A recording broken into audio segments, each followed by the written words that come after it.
my own way, but I stumble and I falter every day. But I love my baby now. When I love my baby, I'm still learning how.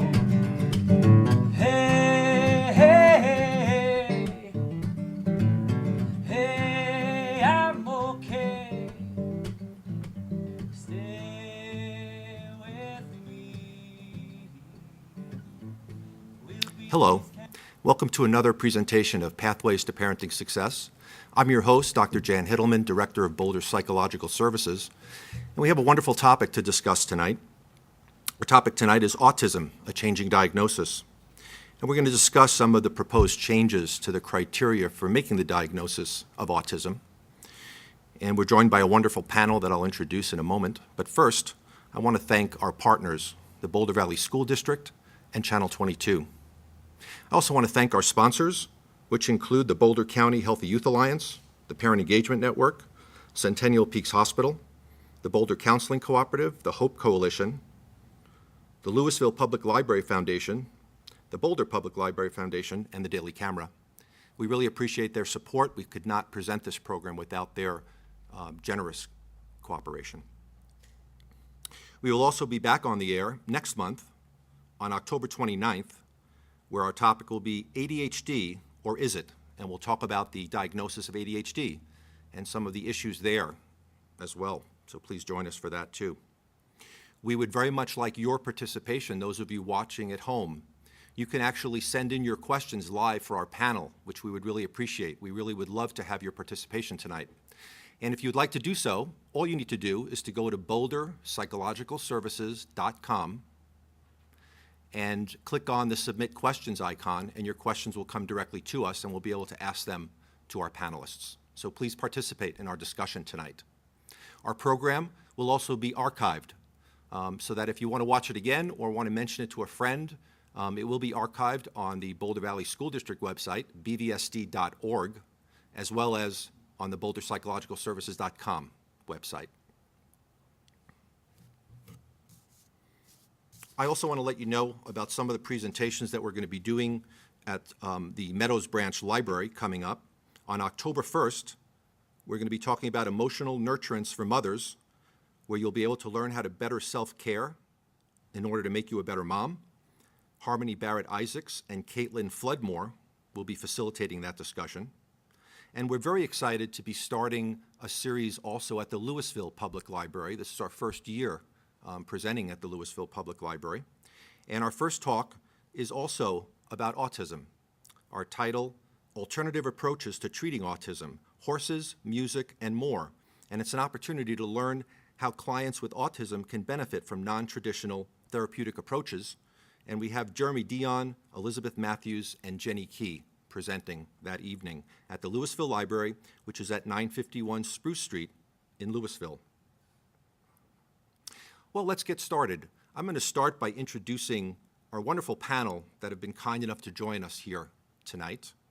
And I'm going to start by introducing Dr. Terry Katz.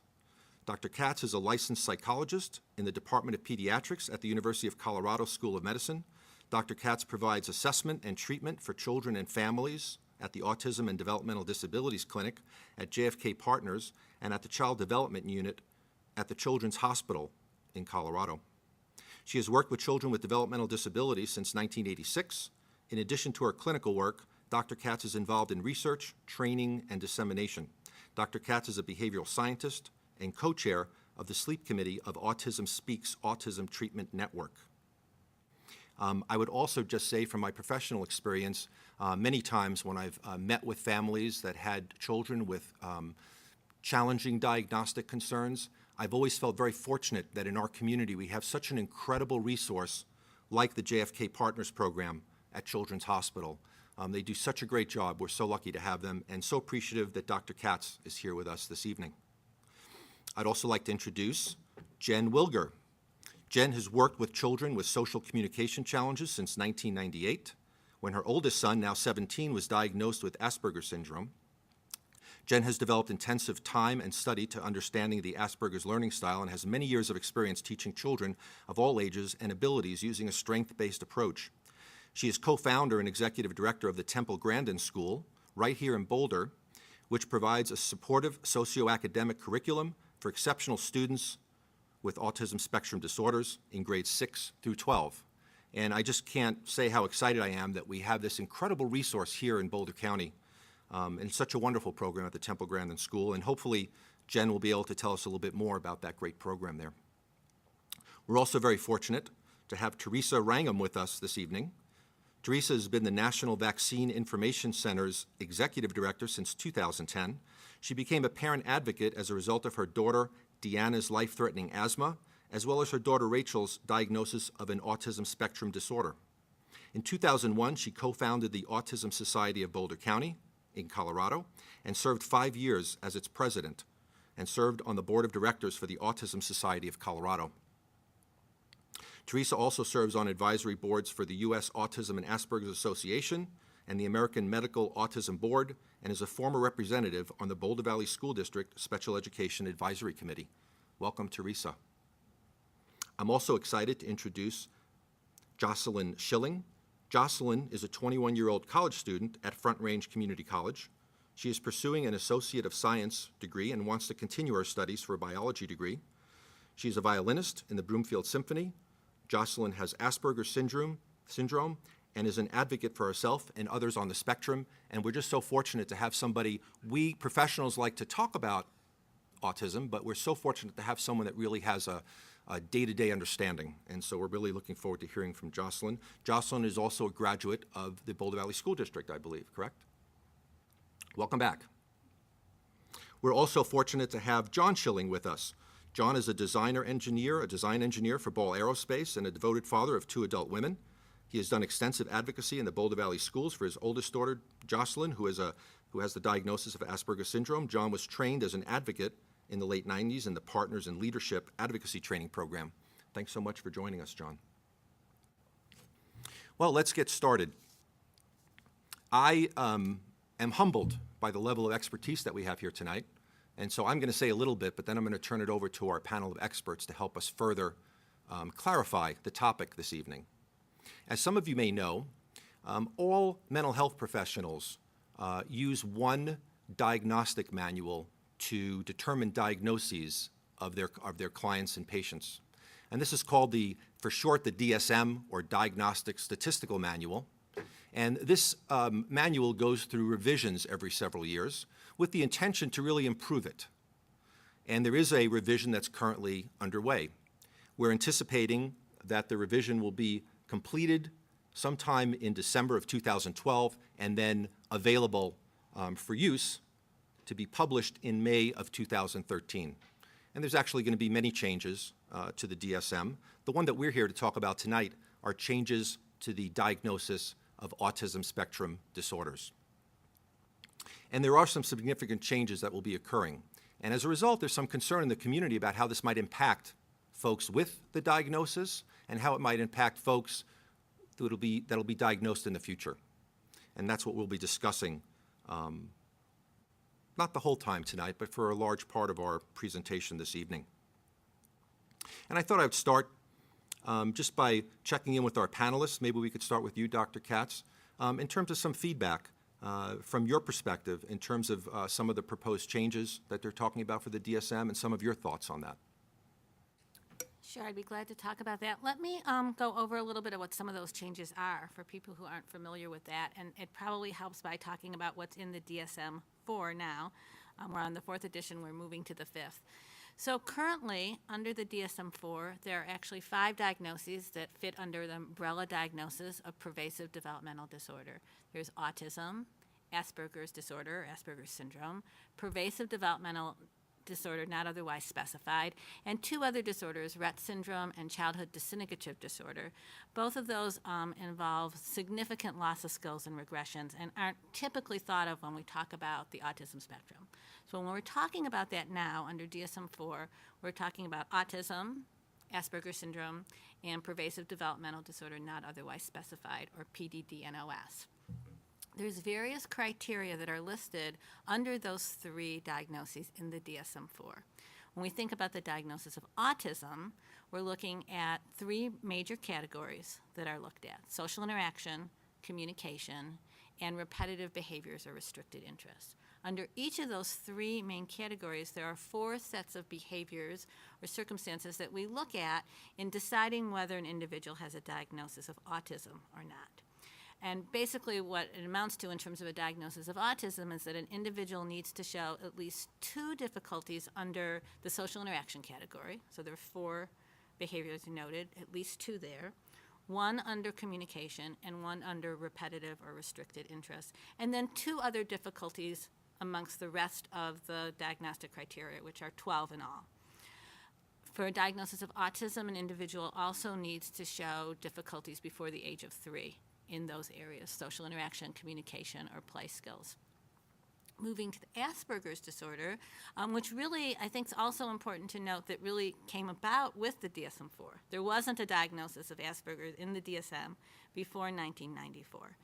At that time, the diagnosis was defined, and it was defined as someone having difficulties in social interaction, and those were described in a similar way to the difficulties listed under social interaction for diagnosis of autism, same four, and then difficulties in repetitive or restricted interest as well, so those same four, but not necessarily difficulties in language and not necessarily a delay in language skills.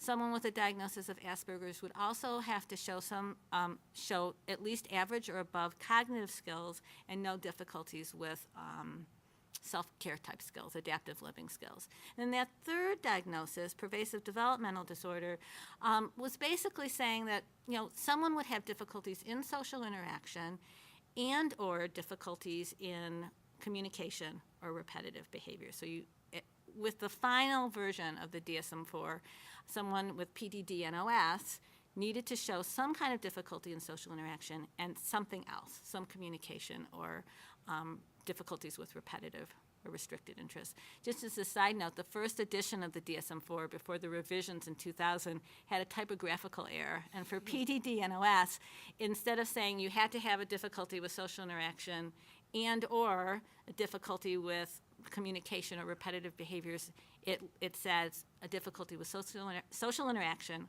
or communication or repetitive behaviors. So you just needed anything for that. And then 6 years later, they came up with the text revision and fixed that. So there's always been some difficulties around that in thinking about the diagnosis. I think having a diagnosis of Asperger's in the DSM-4 was incredibly helpful to many individuals and helped define difficulties with a diagnosis that many people weren't having defined before. But if you looked at the criteria very carefully and you looked at, if you followed the rules of the DSM-4, it was actually very difficult to get a diagnosis of Asperger's. Many children and individuals with Asperger's, for example, do have problems with self-care skills. It's one of the things we see that we really want to help those people with and actually help explain some of those difficulties by that diagnosis. There's also a rule in the DSM-4 that says that if someone meets the criteria for autism, technically you're supposed to stop and say, okay, they meet the criteria, we're not going to look at Asperger's or PDD-NOS. So if you got really picky and really particular about this, very few people would actually meet the diagnosis or the diagnostic criteria for that. So in looking through the DSM-4 and as researchers started investigating, well, how are we deciding whether someone has a diagnosis of autism or Asperger's or PDD-NOS? What was found over and over was that clinicians and researchers were actually very good at distinguishing and whether someone had a diagnosis somewhere on the autism spectrum or not. They did that reliably and consistently. But they weren't quite as reliable or consistent in deciding whether someone actually had autism or Asperger's syndrome or PDD-NOS. There were a lot of inconsistencies across sites, across hospitals, even within an individual practice. So there was a consensus made that maybe we need to step back and think more carefully about how we're making those distinctions. There's actually a study not done too long ago that was very carefully done in terms of researchers and clinicians being well-skilled in understanding the diagnostic criteria, how to make the diagnosis, and it was a multi-site study when researchers stepped back and looked to see, well, what were the differences? What distinguished someone having autism versus Asperger's versus PDD-NOS? The most striking difference was where the diagnosis was made. not what the person looked like, what they struggled with, what their strengths were. So this went into a lot of the thinking around the DSM-5 in terms of deciding to get rid of those distinctions. And I think this is one of the more controversial issues, and there's, I think, a lot left to be discussed around that.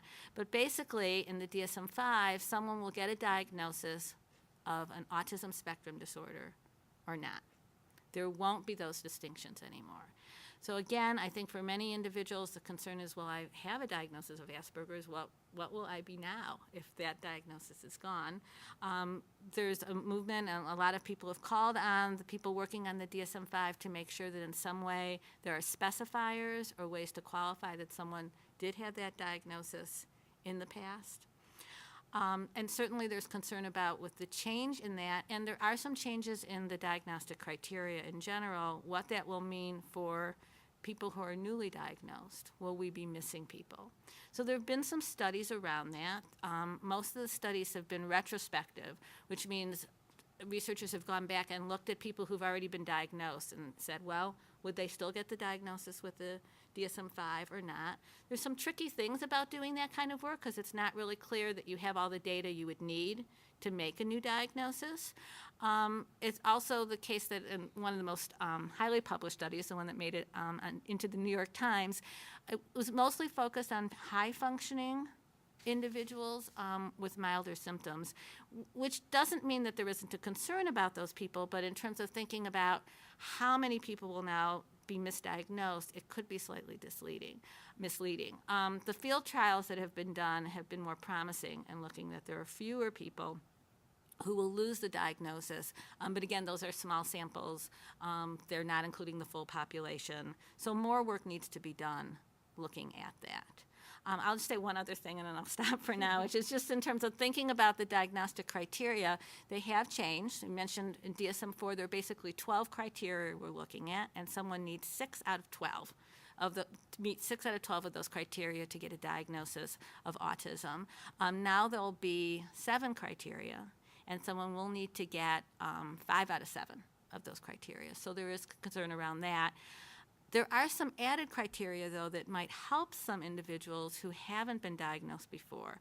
So difficulties with sensory processing is now going to be part of the criteria we look at for a diagnosis of an autism spectrum disorder. That was not true in the past. There's also more relaxed criteria about when social difficulties might arise. So there's more specifics around, rather than simply saying, well, we need to have seen problems by the age of 3. More like, well, at a young age, and or when social demands exceeded a person's social capabilities. So that's kind of a summary of some of those changes. I'll take a break and let other people weigh in on that. Thanks. Thank you, Dr. Katz. And Dr. Katz mentions the New York Times article. I just want to read a little section out of it. And it also kind of warns the reader that these results may or may not be accurate for the reasons that Dr. Katz mentioned in terms of higher IQ scores, et cetera. But this was a study that was done with some folks at Yale, as well as Dr. Volkmar, who was on the committee apparently to do the revisions and then stepped off the committee, which I think added even more drama to this whole story. But when they looked at that, they focused on 372 children and adults. I'm just reading out of that New York Times article.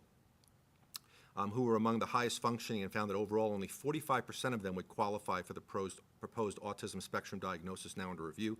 And what I found interesting is it went on to say that the likelihood of being left out under the new definition depended on the original diagnosis, specifically that about a quarter of those identified with classic autism in 1993 would not be so identified under the proposed criteria, and that about 3/4 of those with Asperger's syndrome would not qualify at all, and 85% of those with pervasive developmental disorder not otherwise specified, or PDD-NOS for short, would not qualify either.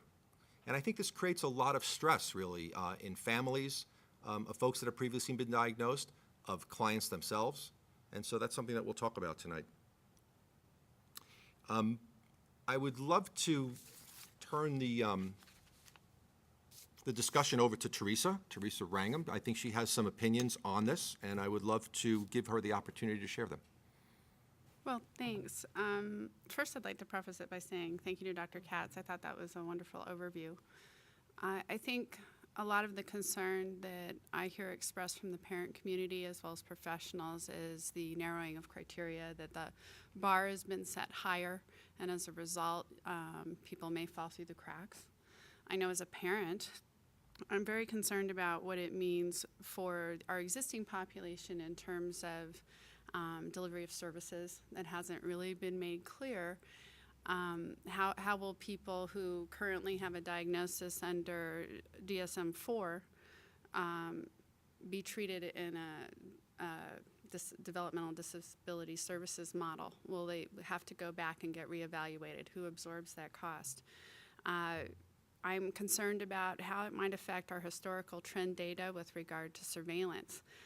For about 5 years, I used to travel back to DC and do public comment for the National Institutes of Health for an organization I represented on the agenda, the research agenda nationally that we have for autism.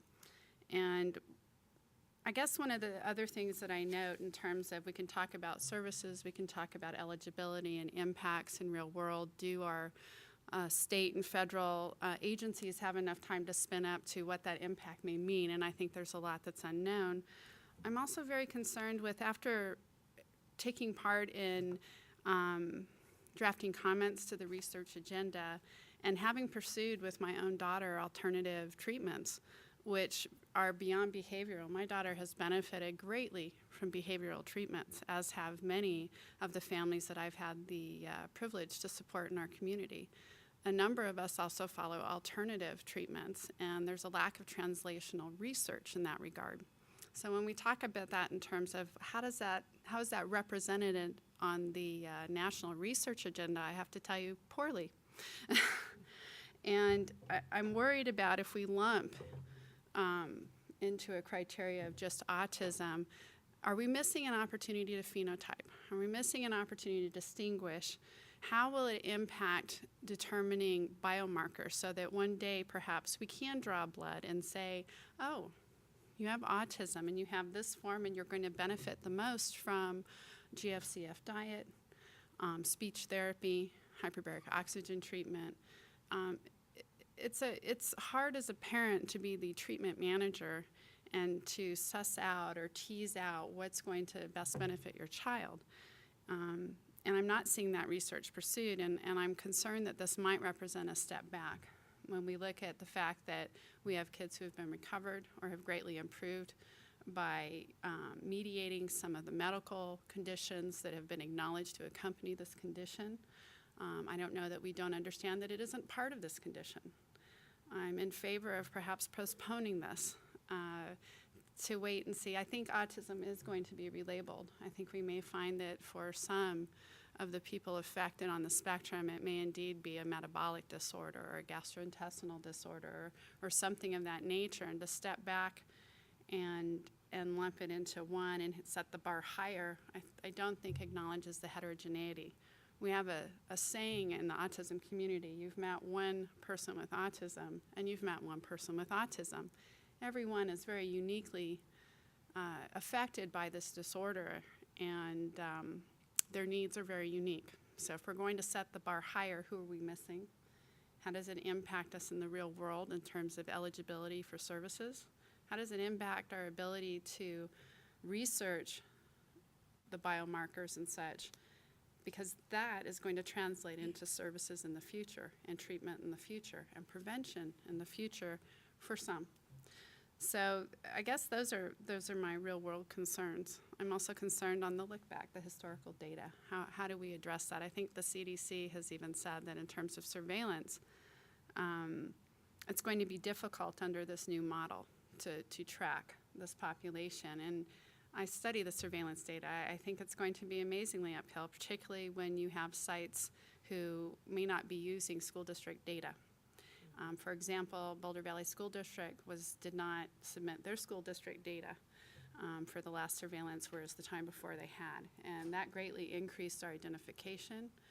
And it works out a little differently. So I guess those are the concerns. I think there are a lot of questions that remain unanswered that concern parents and professionals. I think there have been more studies than the McPartland study published, as you mentioned. There have been a handful published citing double-digit concerns, not single-digit concerns in terms of people being affected.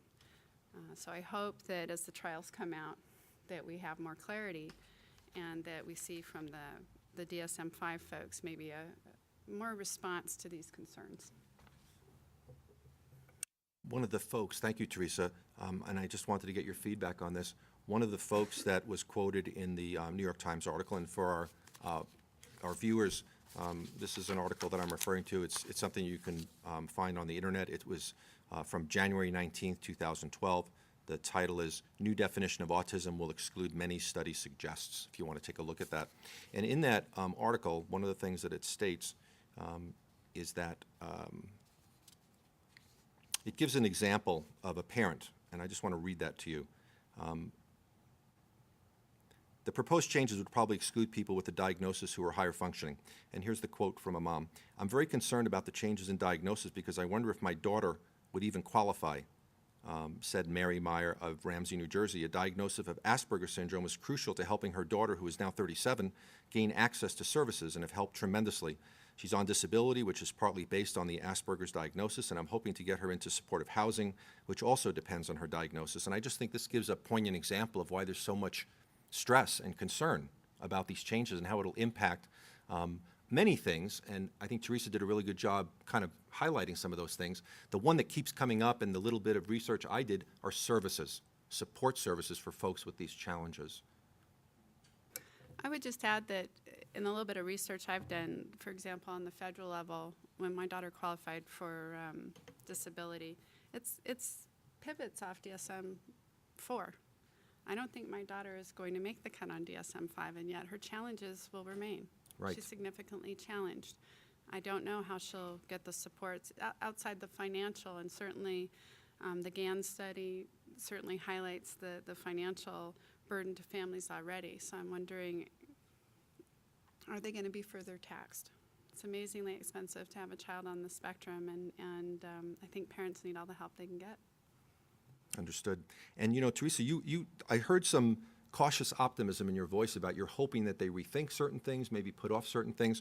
But you know, one of the quotes from that New York Times article, and this is according to Dr. David Kupfer, who's professor of psychiatry at University of Pittsburgh and the chairman of the task force making the revisions, and he says that and this was back in January of this year, the revisions are about 90% complete and will be final by December, which is in 2 months. So do you feel some concern that they're sort of already decided? Are you hopeful that they're going to consider some of the feedback that they're receiving? No. If I have to be honest, I have to say no, I'm not really hopeful. When I see the kind of dissent in the professional community, I have a letter here from several professionals that was published, I guess, in July, who's still expressing concern. I have to assume that the concern is still real and there, and I guess I have a wait-and-see attitude. I'm optimistic. I will hope for the best and plan for the worst. Well, thank you, Teresa. Remember, those of you watching at home, we would love to have you participate. You can submit your questions to the panel by going to boulderpsychologicalservices.com, clicking on the Submit Questions icon on the homepage. We'd love to hear from you. Move off of that couch, towards the computer, and communicate with us. Also, the folks that are here in our audience, the hundreds of people. Let's hear from our audience, the hundreds of people. It might even be thousands. It's tough. There's such a crowd, it's hard to even know. Remember that we want you to be involved too. There's index cards, pens. If you have questions you want to ask the panel, feel free to jot that down and bring them up to me. I'd be happy to ask the panel and share your concerns as well. Next, I'd love to hear from Jen Wilger. And as we talked about earlier, Jen is the executive director of the Temple Grandin School. And Jen, I'm kind of interested in your opinion on all this in general, and more specifically, how do you think it'll impact the school and schools like yours? Sure, that's a really good question, Jan. Obviously, we are a school who serve mainly students with an Asperger diagnosis, although that is not a requirement to attend. Most of our students, we feel, are under the category Asperger's or similar learning profiles. So there is some fuzziness at the edges of that, as it were. But these are the kids whose parents and who themselves are in concern about whether or not they'll continue to qualify. It's also an issue for us in the long term, potentially, of our funding. We are a privately funded, tuition-based, primarily program right now. And so the likelihood of being able to tap into insurance or public school district or any of that kind of funding, I feel like would probably be diminished if all of our students lost their qualification with the DSM-5. That being said, most of the students that I see every day and that I've known with Asperger's over time, I think from just a read of what the proposal is going to be, and again, I don't know if these are the final revisions, what I was looking at on the DSM-5 website, it seems to me that many of them would continue to qualify, but the question in my mind, and as a parent as well, because I do have a child myself, is what happens to that diagnosis? You know, if your diagnosis is Asperger's and there is no more Asperger's, what do you have as a diagnosis? Do you have to get re-diagnosed, or would you be grandfathered in? I think there are a lot of questions remaining that have not yet been cleared up, and I hope will be. The issues that we're concerned with our students, our program addresses mainly social communication, self-regulation, executive function, which is a huge problem for kids with Asperger's and not really addressed by these criteria.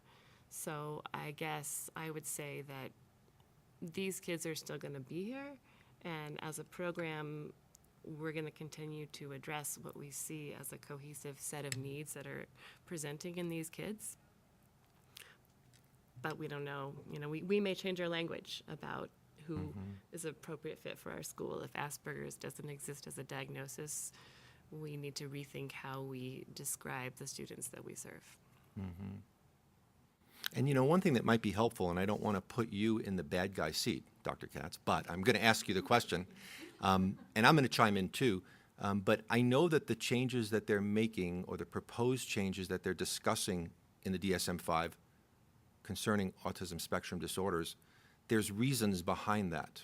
And my sense, and help me with more expertise, Dr. Katz, is part of the thinking is that maybe that net was too wide, and maybe many people were receiving diagnoses who, you know, maybe had unusual behaviors, but maybe they weren't so severe as to warrant that kind of diagnosis. And the other thing which I always find interesting, being a psychologist and using the DSM and diagnosing clients myself, is that in several areas we have this, what we call the NOS diagnosis, not otherwise specified. And you know, correct me if I'm wrong, but my sense, and maybe this is a little bit too cynical, but my sense is it's kind of like it's a very easy category, because it says, well, we're seeing some of the symptoms, but not all. And so it's sort of this residual category that allows us to provide a diagnosis, when if we didn't have it, that person may not get a diagnosis at all. And I think the argument for that is that, again, not everyone necessarily should have a diagnosable disorder that might qualify in the DSM. So for example, we have depressive disorder, NOS. For people that are experiencing symptoms of depression, not quite enough to meet the criteria for major depression, dysthymia, other depressive disorders. Anxiety disorder, NOS, et cetera. And so, you know, that's one of the things that I found interesting looking at this material, that they were also rethinking the NOS category, which I think in and of itself will dramatically restrict, because then the diagnostic criteria becomes much more strict, and you don't have this residual category that you can just kind of put someone in that you're seeing a lot of the features. The other thing I would mention, which Dr. Katz alluded to earlier, and I've seen this consistently in my experience working with children and adolescents, I'm not sure I've ever met anyone who met all the criteria for Asperger's. That it's just such a tricky, they'd have two of the part, but then the third, and it's a very tricky diagnosis to make accurately, which I'm assuming is also part of the thinking in terms of the revision. And the last thing I'd mention before turning it over to you, Dr. Katz, is the effort is always to base, and we don't always do such a good job, but the effort is always to base the DSM on science, on research, on data. And And I think that's part of what's driving these changes as well, even though there's a lot of concerns about them. Anything to add? Sure. You raised a lot of points. I want to thank the comments that you both made. I think those are very important, and they are concerns. Their concerns have been raised by people in the autism community. Autism Speaks has taken a very active role in addressing many of these concerns, especially around making sure that people who need services are still getting services, and that this change is not going to change the services or the availability of services to people who truly need that. So I think that really is a concern in the community. And I have to say that I think it is also a concern of the panel who are making these changes for the DSM-5 and autism. The people that are working on this have devoted their lives to working with children with autism and autism spectrum disorders. So they are not doing this. I think it's just very important because some people do kind of impugn bad guy kind of motives on this. This is not to somehow take away diagnosis or take away services. I think the point you made is a well-taken one. They're trying to use science, trying to clarify some aspects about the diagnosis, but not with a goal of reducing services, although it's clear that that's a concern, and there's good reasons to be concerned about that. But there's motivation, and then there's the sequelae of decisions that are made, and I think we need to just separate those out a little. We can be a little more dispassionate about looking at these changes and what they might mean. Having said that, absolutely, we need to make sure that people who have already been diagnosed continue to get services, and that's and I do work for Autism Speaks as well, so I have to say I'm a bit biased in saying that I think they've done a nice job of being clear about these concerns. But you know, the DSM-5 criteria have talked about specifiers. Now, these haven't been delineated in a way that's really been helpful yet. What will the specifiers be? Will part of that be previous diagnosis? Will those previous diagnoses be respected by schools, by providers, by insurance companies? We don't know. So that's a very important question that needs to be addressed. And it's also very important to make sure that people who would get the diagnosis and should will still have that diagnosis with the new criteria.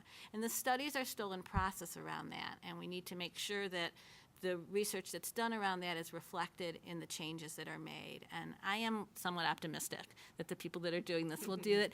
And I have to say, too, just another side note, now everyone's concerned about this, and it needs to happen, and you know, the plan is for it to be released in May at the American Psychiatric Association annual meeting. But you know, another note about the difference between the DSM-4 and DSM-5 is the DSM-4, when you read it on the title of the book, it's in Roman numerals. The new DSM-5 is going to be in Arabic. And it sounds like a little small thing, but the reason for that is that it will be easier to have a DSM 5.1 and a 5.2. So I think there's also hope that if there is a change made and it is too restrictive, that we can fix it. So I think that's another reason to remain optimistic around that. To go back to some of the studies that were done and the concerns were raised about that, the study by Dr. Volkmar hasn't been peer-reviewed. So he released this to the press. You know, it's his data. He thought it was important data. He's well within his right to do that. But it hasn't been peer-reviewed. It hasn't gone through the kinds of review process that we think is important in looking at who was in your sample, how did you make this decision, what criteria did you use to decide someone had the diagnosis in the first place and now doesn't have the diagnosis on their DSM-5. So I think some of those statistics, while very alarming, may be inflated. Again, some of the current field trials have not looked as restrictive, although it is still a concern that children with milder symptoms may be excluded. And young children, maybe. So that's very important. I primarily work with young children. That's important to me. I see the differences, and those young children are just showing emerging difficulties. Hopefully, those issues will be addressed as well. But I don't think the motivation is to somehow have fewer people have the diagnosis, but to be more accurate. I think your point about that is well taken. And I think you're absolutely right about the diagnosis of Asperger's. It's a tricky diagnosis to make. There's a nice study that was done that looked at the individuals who were first described by Hans Asperger, who delineated the diagnosis back in 1944, and the people that he described, who we all look at and go like, wow, yeah, that's it. That's the diagnosis. If you go through his descriptions, they would get a diagnosis of autism now, they wouldn't get a diagnosis of Asperger's because it is And when very you say now, you mean with the current with criteria, the current, correct? with DSM-4, yes, nice clarification, not DSM-5. So I think we need to look at some of that more carefully, see what all that might mean. But I think the science behind it, especially around those diagnoses and having spectrum, hopefully the specifiers will also, I think your point's so well taken about what about the science and looking at how are we going to understand who's on the spectrum. So one way to look at that, and part of what some of the people on the committee are saying is that we can't do good science now because it's so arbitrary who gets a diagnosis of autism versus Asperger's versus PDD and OS, that when we use those classifications to decide, well, who would benefit from this kind of treatment and who would, who seems to have more physical symptoms, for example, it's all mixed up. We can't really decide who's what. So stepping back, saying, well, let's just call it all autism spectrum right now, get some good specifiers, and that's a big open-ended question. We don't know what those are, but hopefully they will include issues such as gastrointestinal difficulties, history of regression, that we don't have now. That's not part of how we make that decision. Will actually help clarify some of the different subtypes and help us understand the heterogeneity to the best we can, because it is an extremely heterogeneous disorder. The other thing which I think is challenging for everyone, but reality, is that the DSM is a evolving document, and there wouldn't be so many revisions if it wasn't continually inaccurate on some level. You know, it's like a learning process, and we're always kind of trying to learn and improve it. And I just want to offer this quick example to you. This is the DSM-3, which I have from earlier in my career, and it was published in, I believe, 1980. And at that time, we had a diagnosis which we called ego-dystonic homosexuality.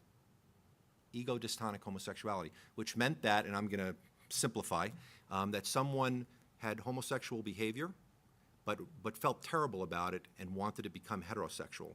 And some of you older folks like me may recall that we had a thing called conversion therapy, I believe it was called way back when, where somehow someone that was homosexual would go for this therapy and be unhomosexualized and become a heterosexual. Talking about it now, it sounds so goofy and silly, right?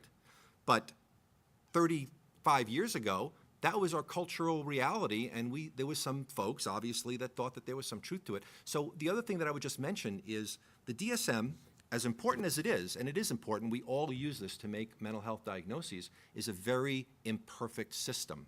And there's cultural bias that does come to play. I feel like this is a great example of that. And also, you know, really you could make the argument that everything in the DSM are theoretical constructs, not necessarily facts. It's our best knowledge, and there's certainly some factual information, but, you know, there's inaccuracies. In fact, in that New York Times article, well, actually, this was in something that I found on CNN, and it was something by Dr. Brian King, who was also involved with the revisions. And he says, every psychiatrist, and I would add every mental health professional, has an opinion about the DSM, and it typically includes both love and hate. In child psychiatry in particular, it is often said that children must not have read the DSM because their symptoms so rarely seem to fit neatly into one of the diagnoses, often straddling several, like what Dr. Katz just mentioned in terms of autism. And so that's something else to keep in mind. It isn't the Bible. It's what we use. It's the one central document, but it's really a work in progress. It's really imperfect.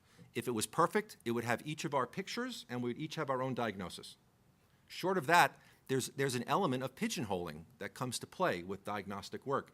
And so in a sense, we'll always be, in my opinion, limited, you know, in terms of the accuracy. Despite all the effort and tremendous effort, you can't imagine the thousands of hours that go into each revision. And really, as Dr. Katz said, very, you know, well-intentioned effort to do the right thing and to have the right diagnoses in there. So it's challenging. The other thing that I wonder, and Jocelyn, John, think about if you want to jump in on this, is, you know, when I was starting to just research this topic, I wondered to myself, well, if I was diagnosed with Asperger's, and that helps me to kind of have an understanding. So, for example, I've had a conversation with many parents where they thought that their child might have features, which is what's one of the ways we describe it, of Asperger's disorder, and they would say to me, well, should I tell my child? And I think that's a tough question in and of itself. Obviously, there's a lot of variables involved, age of the child, et cetera, et cetera. The argument to tell the child, in my opinion, is that they're experiencing challenges in their life, and they may not know why they're having those challenges. And often when that's the case, we take it on ourselves. We figure we're bad in some way, we're dumb, and it usually affects our self-esteem. But having the diagnosis, I think, for many people, there's power in that because, oh, it's not me that I'm a bad person. I have this thing, and it's a real thing. Other people have it too. And I think it really affects not only one's adjustment and emotional well-being in terms of having some of these symptoms and feeling, you know, kind of okay about it because, hey, other people have it too, and here it is. It's a thing. It's in a book. But also, it ties into one's identity. And so one of the things that I wonder is for folks that have already been diagnosed with Asperger's or pervasive developmental disorder, not otherwise specified, where do they go now with how they view themselves? I mean, that part I don't know that anybody could speak to definitively. Maybe Jocelyn can. But you know what I mean? Like, this is part of my identity, and now you're saying it doesn't exist anymore. I just wonder, like, how that's going to affect people. Any thoughts? I'd like to ask Dr. Katz about that. Is there differentiation in this ASD diagnosis? I heard talks of severity scales. Yes, there are going to be severity scales. It will be linked to level of support needed, and it will address both the social communication, social affect aspect of ASD and then the restricted and repetitive behaviors. So there will be that as a specifier. There's also, I think many people are hopeful that one of the specifiers will be what was your diagnosis for DSM-4 or previous to that, so that that's not lost and someone's identity isn't lost around that. I'll say too that, you know, it will change over time, and so time will tell about some of these aspects of things, but, you know, I'll often work with families and work with individuals where they'll get a diagnosis of autism because they meet the criteria, but in many ways they fit what many of us would think of as being someone with Asperger's, even though they don't meet full criteria. So they get criteria for autism instead. And I'll talk to those families about, you know, the books that are written about Asperger's, the websites, the support groups. They're all going to apply to you. They're all going to be helpful. Because what we try to do beyond actually making the diagnosis, and hopefully this is what we'll continue to do and what will be our emphasis always, is what are the needs of the individual that we're addressing. They've come here, they need help, they're getting an evaluation, they're getting an assessment. Why? What are their struggles? What are their challenges? What are their strengths? And let's work toward addressing those regardless of the label. And so there are many materials either directly for people with Asperger's or just about anxiety or depression or attention deficit disorder that are going to be really helpful regardless of the label. I don't know if that answered your question or not. Well, yes, it did. Okay. But what comes to my mind is what Teresa was talking about, and you mentioned that the DSM is not a all-standing document, that it has differences. But it's used in court cases to decide whether the death penalty is applied or not. It's decided whether Jocelyn can get services. So what comes to my mind is that the Asperger's label, if you will, was something that Jossie can relate to. There are many people in Hollywood that came forward, for instance. Now, I don't really know if they had Asperger's diagnosis or not, or if they were just claiming it, because it also became a chic type diagnosis too, didn't it? And that may be part of the problem. But so I have great concerns. For example, when Jocelyn was in the 4th grade, Norman Legend came out with a book, was called Diagnosing Jefferson. I believe his name was Legend. Well, that was a way that Jocelyn used to recognize that you can be successful. And now whether Jefferson had Asperger's syndrome or not, or I'm just wondering now how they're going to describe Jefferson on a severity scale with the ASD, and maybe that's the intent, not to do that.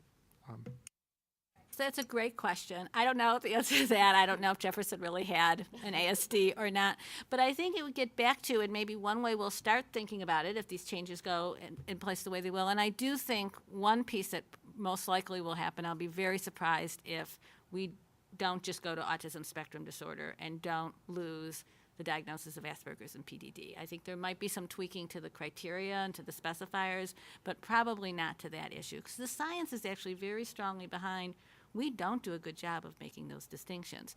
But what we could say, so if we said, yep, Jefferson had it, we'd probably go back and say, we're going to talk about autism spectrum disorders. So we won't say Asperger's, we won't say, yes, that's what you have, but we'll say you have an autism spectrum disorder. And here's how you're similar to these people, and maybe not these other people who also have autism spectrum disorder, just like we do now with saying autism versus Asperger's.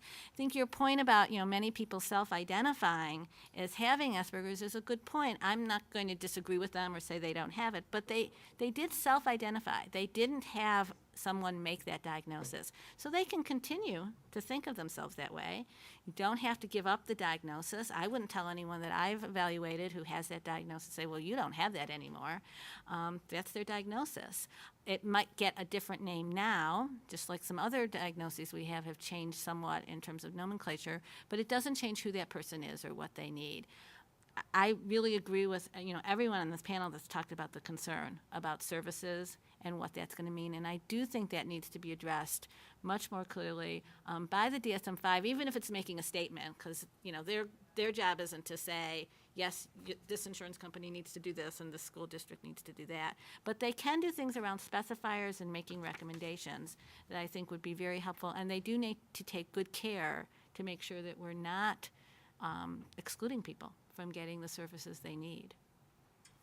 I was hoping I could jump in here. You asked an important question, and even though I'm not the affected person, I've watched my daughter evolve into her identity and her self-awareness, and that happened slowly.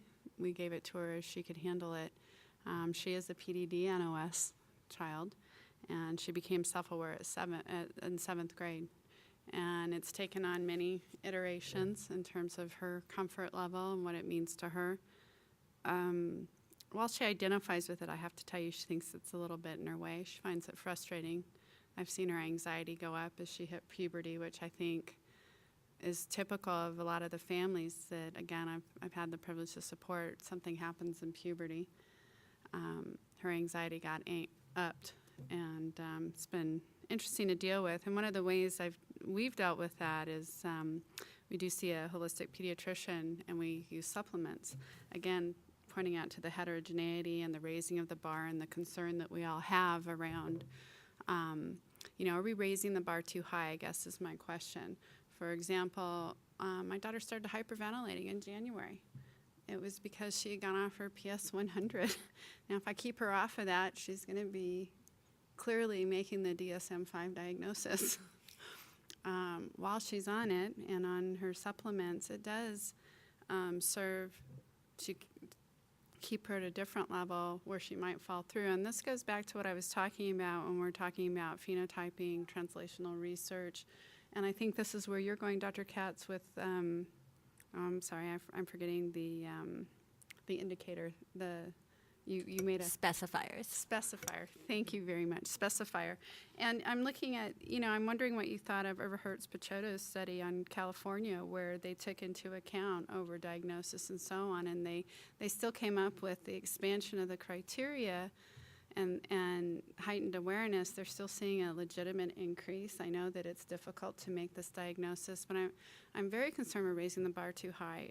What will it mean when we start seeing that this may be environmentally driven and that this really does have biologic underpinnings? I do want it to be easier for our clinicians to diagnose. Certainly it needs to be diagnosed. I want to see some equal time given to the biologic underpinnings. There's great research by Dr. Jill James that is peer-reviewed that looks at glutathione deficiency and how that impacts. There's just a range of things environmentally, and I'm looking at something from Sally Ozenoff, who, I have to tell you, I adore Sally. She diagnosed my child. She sits on the DSM-5 committee. and she wrote an editorial, and she's talking about Rett's and how it's been eliminated because, let's see, there's a molecular or biological test. Am I understanding that correctly?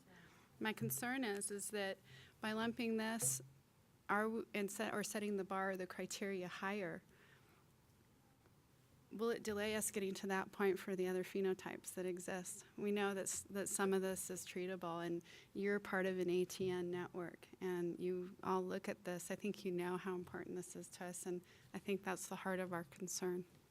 I want to jump in and get some feedback from Jocelyn, get an idea of how she feels about this.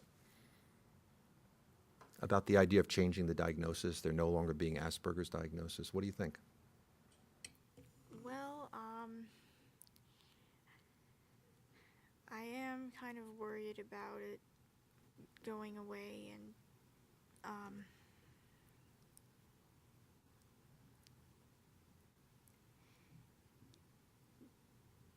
just I say I have Asperger's syndrome, and that's not anymore. That's not the diagnosis anymore. And what about all that work that Hans Asperger did? Mm-hmm. That's what I think my challenge would be too, if I was diagnosed with it. Like, taking it away, I mean, that's part of who I am. The other thing, I just wanted to comment quickly, and then we have a few questions from our audience.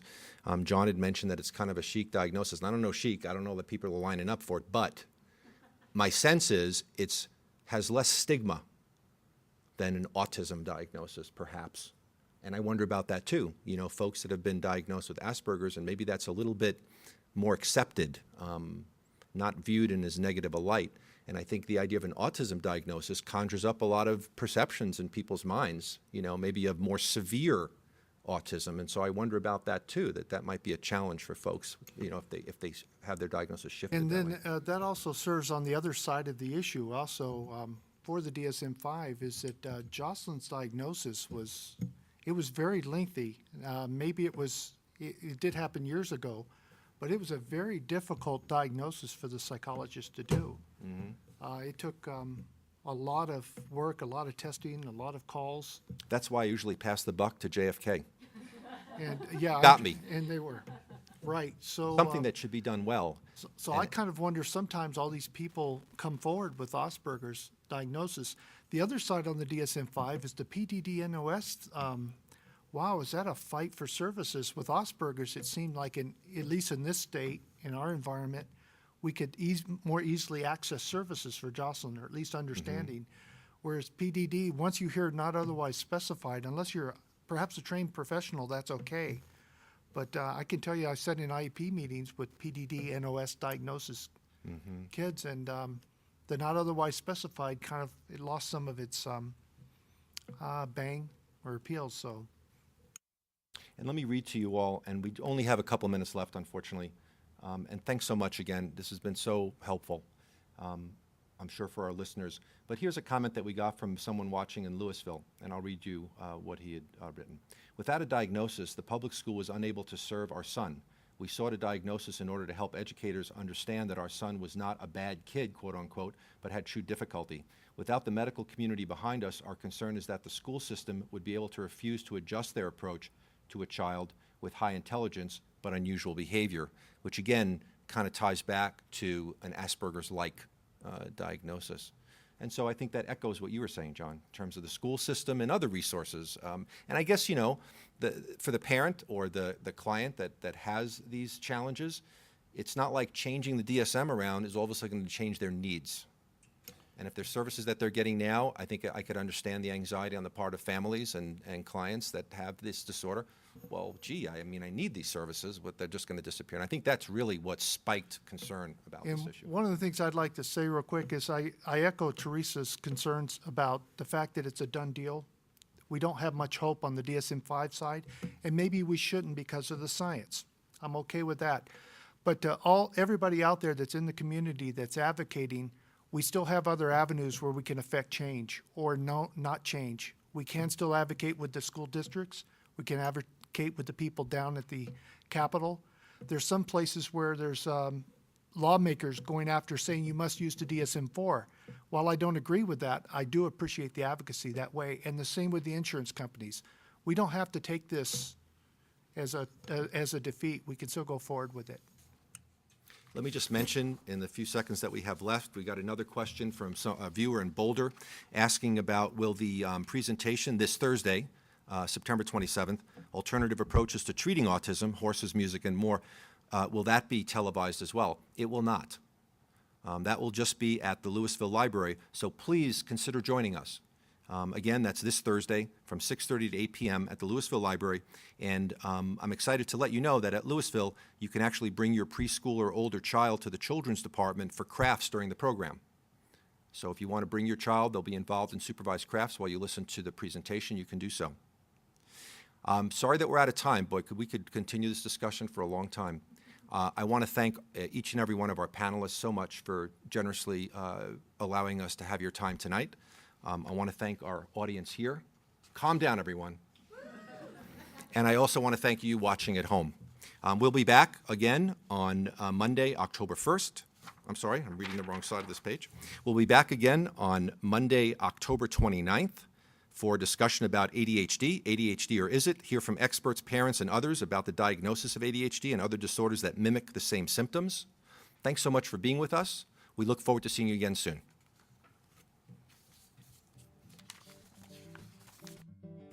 And now the planet's done its bowing down, and soon the growth returns to follow ground.